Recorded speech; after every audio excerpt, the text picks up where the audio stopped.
So మనకి తెలుసు IPL వారం రోజుల పాటు వాయిదా పడిన విషయం మనందరికీ తెలుసు. బీసీసీఐ అధికారికంగా ప్రకటించింది ఈరోజే.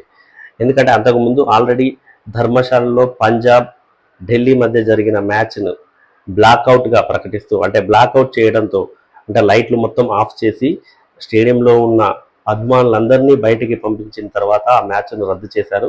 ఆ తర్వాత కూడా ఐపీఎల్లో మిగతా మ్యాచ్లన్నింటినీ కూడా రద్దు చేశామని ప్రకటించారు. అంటే వాటిని వాయిదా వేశారు. ఆ మ్యాచ్ని రద్దు చేసి మిగతా మ్యాచ్ని వాయిదా వేశారు.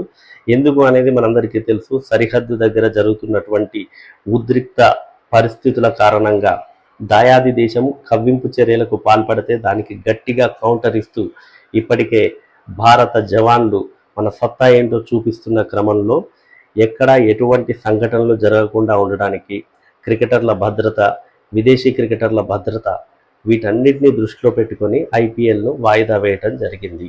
సో మన అభిమానులందరికీ కూడా తెలుసు. ఎందుకంటే అన్నిటికంటే దేశం ముందు, దేశమే ముఖ్యం, ఆ తర్వాతే ఏదైనా. ఈ విషయం ప్రతి ఒక్క క్రికెట్ అభిమానికి కూడా తెలుసు. సో అదే స్ఫూర్తిని కొనసాగిస్తూ, సంయమనం పాటిస్తూ, ఎటువంటి అనవసరమైన మెసేజ్ల జోలికి కానీ అనవసరమైన సమాచారం జోలికి కానీ పోకుండా వాటిని షేర్ చేయకుండా ఉంటే మనం ఖచ్చితంగా వాళ్ళకి సపోర్ట్ చేసిన వాళ్ళమే అవుతాము. మనం చేయాల్సింది, పాటించాల్సింది కూడా అదే. ఇంకో విషయం ఏంటంటే పాకిస్తాన్ అక్కడ పిచ్ లీగ్ జరుగుతుంది, పిఎస్ఎల్ అని. ఆ లీగ్ని మేము దుబాయ్లో జరుపుకుంటామని ఏదో ప్రకటించారు. ఆ పప్పులేమీ ఉడకవు. ఎందుకంటే యుఏఈ నుంచి ఇప్పటి వరకు వాళ్ళకి ఎటువంటి అనుమతి పొందలేదు పాకిస్తాన్. ఎందుకంటే వాళ్ళకి తెలుసు, యుఏఈకి తెలుసు బీసీసీఐతో సత్సంబంధాలు ఉన్నాయి యుఏఈకి. ఎందుకంటే మనం గతంలో ఐపీఎల్ ఎడిషన్స్ అక్కడే జరుపుకున్నాము.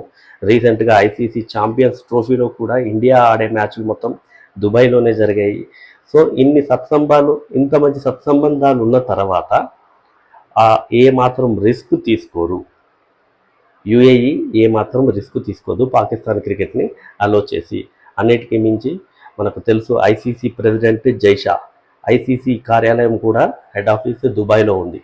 సో జైషా ఎట్టి పరిస్థితుల్లో పాకిస్తాన్ పప్పులు ఉడకనిచ్చే ప్రసక్తే లేదు.